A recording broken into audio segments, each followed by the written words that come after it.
8:32 de la mañana, bienvenidos a la segunda entrevista aquí en La Clave para hablar del tema educativo, principalmente de las propuestas que ha hecho la Secretaría de Educación Superior en la Amazonía, donde se ha planteado crear 4 universidades, se ha comprometido a eso. Para conversar al respecto hemos invitado al titular de la Educación Superior, Alejandro Rivadeneira, a quien agradecemos por su tiempo y saludamos. Buenos días, Alejandro.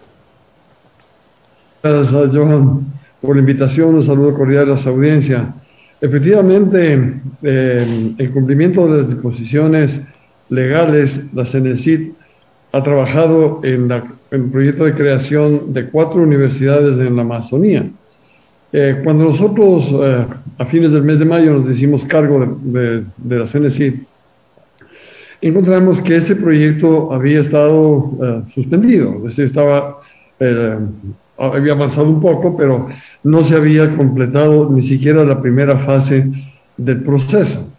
Y así fue que le dimos impulso. Y en el mes de septiembre y principios de octubre hicimos todo un proceso de entrega de los estudios de pertinencia desarrollados por la Escuela Politécnica Nacional para establecer qué carreras serían las adecuadas en cada una de las circunscripciones territoriales de Orellana, de Sucumbíos, de Morona y también de Zamora. De tal manera que eso fue lo que hemos hecho y ahora seguimos trabajando para impulsar la finalización de estos proyectos de creación. Muchos retos en la Amazonía. Quisiera preguntarles, porque estuvimos, Adriana Rendón estuvo conversando con Marlene Cabrera sobre las carencias que hay en la Amazonía hace un momento. Quisiera saber qué retos han encontrado, sobre todo en una zona en la que hay muchas necesidades que no han sido cumplidas, incluso necesidades básicas. ¿Cómo ve plantearse este reto de crear universidades en esta región? Yo creo que es dar una respuesta adecuada a un anhelo de la juventud y de la población de la Amazonía. Eso es una realidad, pero no podemos esperar a que se realice todo el proceso de creación de una universidad. Los procesos de creación de una universidad son procesos complejos establecidos en la Ley Orgánica de Educación Superior y no nos podemos saltar ningún paso, porque eso conllevaría a que cuando se presente el proyecto de creación al Consejo de Educación Superior, observen y no se consiga la aprobación inmediata. Entonces, es un gran reto y no podíamos quedarnos esperando. Lo que hemos hecho es seguir potenciando aquellas instituciones que ya están presentes en la Amazonía, como la Escuela Politécnica de Chimborazo y la Universidad Estatal Amazónica, que tienen ya oferta académica allí, y también oferta académica de institutos superiores que también tienen presencia en cada una de las provincias de Amazonas. Justo eso le quería preguntar sobre la demanda de educación en la Amazonía, de educación superior. Quisiera saber si tienen datos específicos sobre ya, digamos, los estudiantes que quieren estudiar en la Amazonía o dedicarse a la educación superior allá. A ver, de acuerdo al estudio de pertinencia realizado por la Escuela Politécnica Nacional, se establecen qué carreras deberían ser aquellas que tiene que darse prioridad en la Amazonía, en cada una de las provincias. No son las mismas carreras, en cada provincia, en cada circunscripción territorial, existe una demanda de carreras que pueden llegar a ser, por ejemplo, carreras en el área de la salud, pero también carreras en el área técnica. No es lo mismo la provincia de Sucumbíos que la provincia de Morona. Son realidades completamente diferentes. Mientras la provincia de Sucumbíos, en Sucumbíos podríamos tener mucha demanda de carreras de tecnología, por ejemplo, en el área petrolera y en el área mecánica, en el área eléctrica de instrumentación, porque allí está la riqueza del petróleo ecuatoriano. En cambio, en Morona, por ejemplo, son carreras más vinculadas con la producción e investigación en el uso de las plantas, en la producción de medicamentos, de cosméticos, por ejemplo, y también en la zona agroganadera. Yo creo que esa es la realidad, y en los estudios de pertinencia que ya fueron entregados a las autoridades de cada una de las provincias lo demuestran, lo plantean claramente. Eso es Y importante, ¿no? El hecho de que me parece que hemos estado pensando en la Amazonía como una sola realidad, cuando, como usted menciona, son realidades distintas por cada provincia, y me parece que eso es muy importante.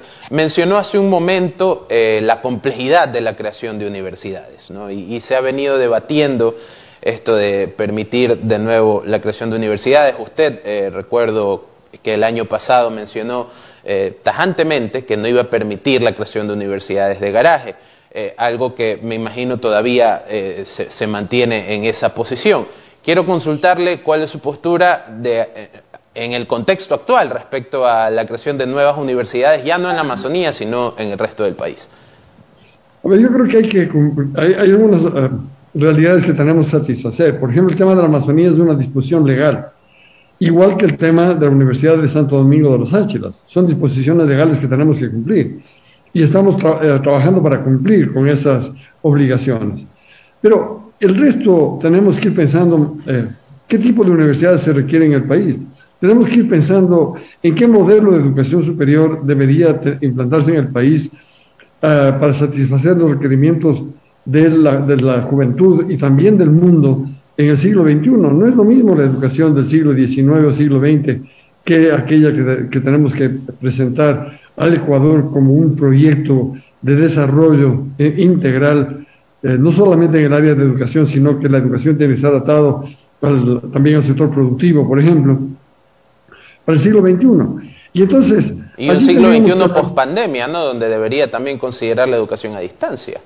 Exactamente. Yo creo que ha habido, la pandemia ha tenido un efecto negativo tremendamente impactante en la salud de la población y en la vida de las personas, pero también ha tenido un efecto positivo al haber permitido que se desarrolle rápidamente el uso de la tecnología, que la tecnología no vino solamente para satisfacer un problema de pandemia, vino para quedarse y hay que aprovechar esa tecnología. Entonces tenemos que cambiar ese paradigma, ese esquema mental de cómo se hace la educación en el país e irnos acercando más bien a los nuevos modelos de educación que están imperando en el mundo entero. Y en estos nuevos modelos, en este cambio de paradigma, uno llegaría a pensar, obviamente yo sin tener conocimiento de causa, pero podría pensar en que no se necesitan infraestructuras inmensas para la educación a distancia.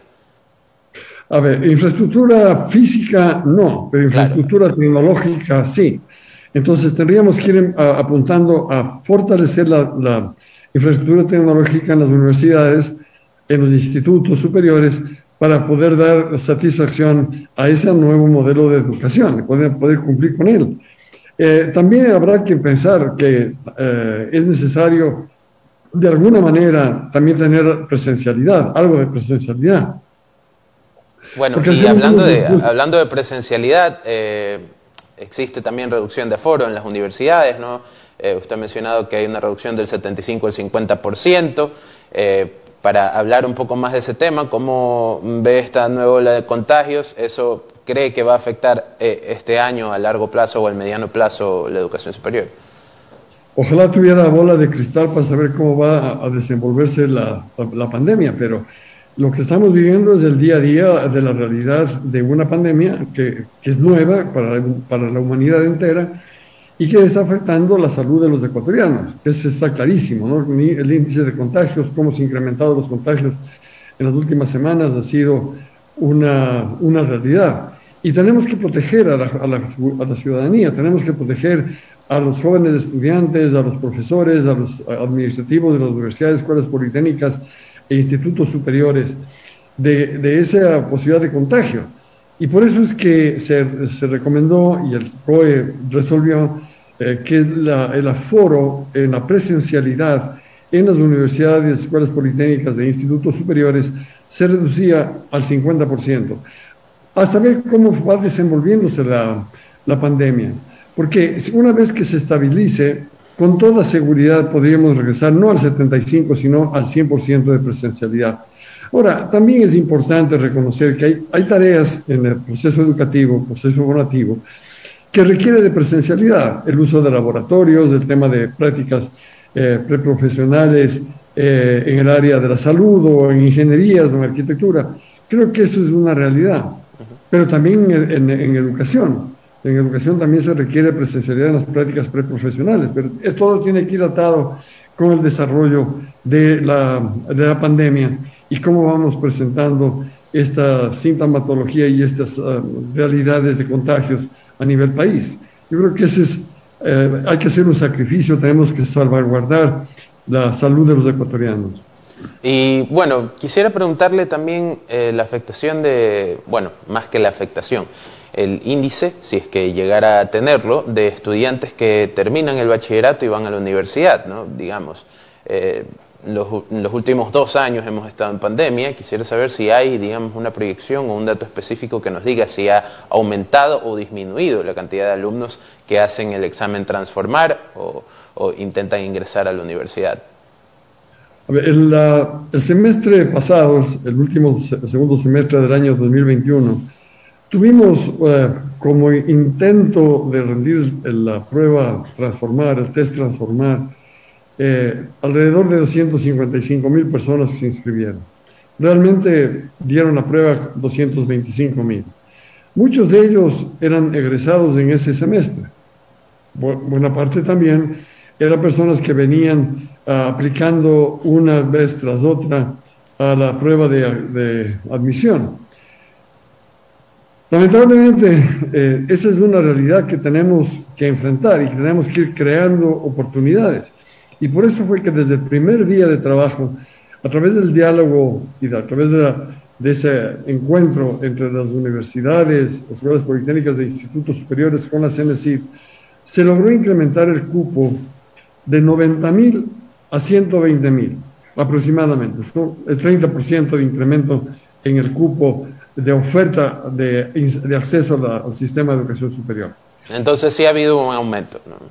Claro, tuvimos un aumento de un 30%, que fue importante y tenemos que ir trabajando en ese mismo sentido.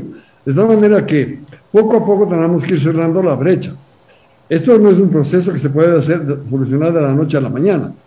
¿Quién no quisiera que todos los estudiantes que anhelan ingresar al sistema de educación superior hoy ya puedan tener ese acceso? Claro, y ahí hablamos del libre ingreso, con todas las aristas que esto conlleva, ¿no? Tanto como un discurso político un poco demagógico a la realidad ya de llevar ese libre ingreso a todos lados.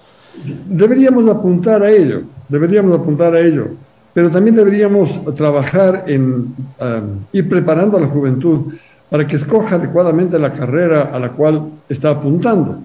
Vea, hemos visto que a pesar de que nosotros ofertamos un test de orientación vocacional conjuntamente con el test Transformar, eso estuvo a disposición de los estudiantes. ¿Cuál era el objetivo? El objetivo era más o menos orientar a la juventud cuáles serían las áreas de conocimiento para las cuales ellas tenían mayor facilidad. Pero tenemos que jugar con un elemento esencial, que es la libertad del ser humano. Y el ser humano, a pesar de que se le diga, oye, tu fuerte está en el área de la ingeniería, él puede decir no. Es como tú puedes decir no. Yo quiero medicina, quiero enfermería, quiero psicopedagogía, quiero lo que sea.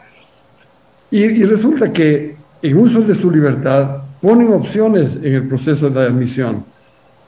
No es que la CENESID asigna directamente, sino que el estudiante pone unas 5 opciones. Y esas 5 opciones pueden ser tan disparadas como que la primera opción puede ser medicina en la Universidad Central y una segunda opción puede ser ingeniería civil en una universidad en provincia. Entonces uno dice, a ver, aquí no hay lógica y no hay sindéresis. Cuando uno apunta a una carrera de área de la salud y área de ingeniería en 2 opciones, la primera y la segunda, es que no tengo claro mi panorama. Y posiblemente entra a medicina y lo que sucede es que en los primeros, segundo semestre se retira porque no es su carrera. Entonces yo creo que hay que seguir apoyando a la juventud y estamos hablando con el Ministerio de Educación para que ese test de orientación vocacional no solo administre cuando ya egresan, sino cuando están todavía... Claro, debería ser un proceso, ¿no? Claro. En segundo de bachillerato, por ejemplo. Sí. Y eso hemos hablado ya con la ministra de Educación y creo que estamos ya caminando en ese sentido para que ese test de orientación vocacional se lo tome antes. De manera que el estudiante tenga capacidad de pensar un poco durante un año o año y medio. Tenemos que cerrar la entrevista porque el tiempo es corto, lamentablemente, pero queda la invitación abierta, Alejandro, para que vuelva a La Clave. Muchas gracias por estar acá. Encantado, Johan. Tantas veces como ustedes nos inviten, estamos listos para participar en una entrevista. Y solamente un mensaje final. Si, jóvenes, tengamos paciencia, seamos prudentes.